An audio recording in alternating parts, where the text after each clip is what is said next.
Earlier this week, my brother Fred published a book in which he told an anecdote that shone a spotlight on our Uncle Donald's cruelty. Most people are aware of this cruelty, but Fred illustrated just how deep it goes. Fred's son William, who was born shortly after my grandfather's death in 1999, suffered from life-threatening seizures and throughout his life has required extremely expensive care. In 2008 or 9, Fred requested that our aunts and uncles set up a medical trust fund for William. By 2018, however, they had grown tired of contributing to it. Fred met with Donald, and when he explained the situation, Donald said, "I don't know. He doesn't recognize you. Maybe you should just let him die and move down to Florida." There's no reason for anybody to doubt the veracity of my brother's claim, but I think it's important to bolster it. In June of 2018, my nephew William was in the hospital with a serious case of pneumonia. As far as I remember it, he was so ill, doctors placed him in a medically induced coma. That month, I visited my Aunt Marianne at her apartment on the Upper East Side, and we had the following conversation. "It's going to be a long recovery, but he's really tough." And I text back, "Yeah, I know he's tough, but I just wish he didn't have to be." And of course, the question I would love to ask, I won't. I assume he has a normal life expectancy. So yeah, I'm saying, oh God, this will be merciful. You can only imagine what was going through their heads. Intubated, medically induced coma, ICU. I don't know. I don't know what I don't think they'd agree with me, but it would be merciful. I just don't think you can ever. I mean, he No. has no quality of life. 2 days ago, our cousin, Eric Trump, chose to write this to his 4.5 million Twitter followers. "It's disappointing that after decades of unwavering love, support, golf memberships, family vacations, and millions of dollars in support for his wonderful son, Fred Trump has decided to cash in less than 100 days before an election. I have signed the checks and witnessed firsthand as my father and our family has provided endless financial support so that Fred's son could receive the best possible medical care. To read this garbage and see that he has now followed his troubled sister simply to earn a quick buck is disgusting, disheartening, and a prime example of no good deed goes unpunished." I typically have avoided making any reference to my cousins. As people I'm related to, they are completely irrelevant to my life personally.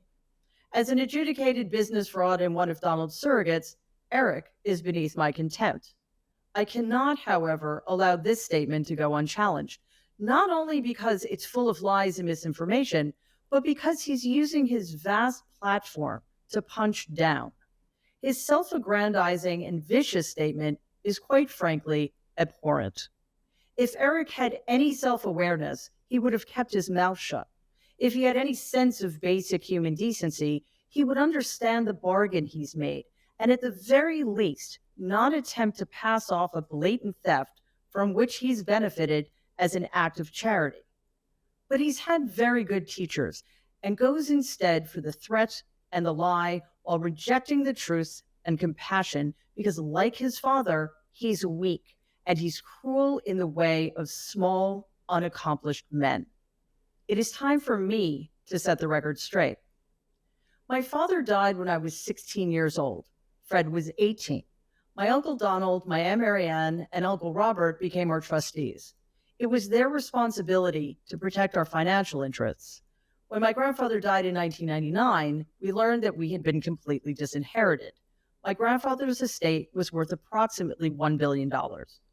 After Fred and I were unable to reach an agreement with my aunt and uncles, I told my Uncle Robert that we intended to sue our grandfather's estate. Less than a week after we started the lawsuit, the medical insurance that had been provided to me and my brother by Trump Management, my grandfather's company, since we were born, was canceled. The only reason this mattered, the only reason they did it, was because my brother's son, who had been born the day after my grandfather's funeral a few months earlier, suffered from life-threatening seizures. His undiagnosed condition required round-the-clock medical care. My brother depended upon the insurance to pay for my nephew's astronomical medical expenses. When William had first fallen ill, our Uncle Robert had promised Fred that the family would take care of everything. Taking away our insurance had been my Aunt Marianne's idea. William was out of the hospital by then, but he was having seizures, which more than once had put him in a state of cardiac arrest so severe that he would not have survived without CPR. He still required round the clock nursing care. The family all knew this, but they canceled our insurance anyway. Fred and I had no choice but to launch another lawsuit to force them to reinstate the medical insurance so at least William's expenses would be covered. The suit culminated in an appearance in front of a judge. The Trump's lawyer claimed that the health insurance was a gift that had been bestowed upon us out of the goodness of my grandfather's heart. He also downplayed William's condition, insisting that the round-the-clock nurses were merely overpriced babysitters. If Fred and Lisa were so worried that their infant son might have another seizure, he said, they should just learn CPR. Almost 2 decades after my grandfather died, I learned that Marianne and Donald and Robert had, through fraudulent means, stolen our inheritance, which was worth tens of millions of dollars.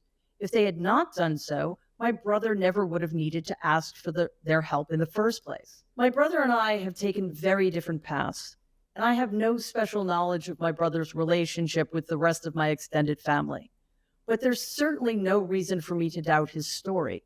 I will not doubt his motives. Because I know it's a hard thing to be outside of one's own family, and nobody should be judged for trying to be part of it, even if, perhaps especially if, it costs you a bit of your soul. To my cousins, Ivanka and Donnie and Eric, to Marianne's son, David, you too benefit from the theft Donald and Marianne and Robert committed. I don't expect any of you to return our stolen property, but the very least you could do is return enough of it so my brother and sister-in-law can take care of their son without care or worry for the rest of his life. I have no doubt my Uncle Donald had a hand in Eric's statement, and to him I would say, you do not get to steal tens of millions of dollars from your dead brother's children, and then, when you use some small portion of it to help out the victim of your theft, get to pretend that you deserve anyone's gratitude. Thank you for listening. I wanted to play that full clip from Mary Trump without interruption because it is a perfect example of the lack of character that Donald Trump has that we have called out and talked about on this show so much. For someone to steal from their family, and not only steal from their family, but steal from their family in a time of need. When their nephew has a son who is undergoing severe medical concerns, to steal from that person shows just what a disgrace Donald Trump is. To have your family member in critical care and to take away their health insurance out of spite while you're trying to steal away their father's inheritance, that's who Donald Trump is. And so I wanted to play that clip in full because it was so important for that story to be told. And I'm so glad that Mary Trump is. And of course, she has been incredible in calling out the lack of character. And it goes beyond that, the despicable person that Donald Trump is for so long. And I'm glad she has. And I'm glad that she continues to. But we talked about in a previous episode on this show, Fred Trump III, who is Donald Trump's nephew, and talked about how his estate, his inheritance, was taken from him by his uncle Donald Trump. And Mary expands upon that in a very significant way in that clip. And I don't really have much to expand on it with, aside to say, this is who Donald Trump is. We know this. We've known this, and we continue to. And so right now, when we are in a race for the presidency between Kamala Harris, who has battled the corrupt her entire life, and Donald Trump, who has clearly been corrupt his entire life, the choice couldn't be more clear. The choice could not be more clear. And I want to leave it there. Until next time, I'll see you soon.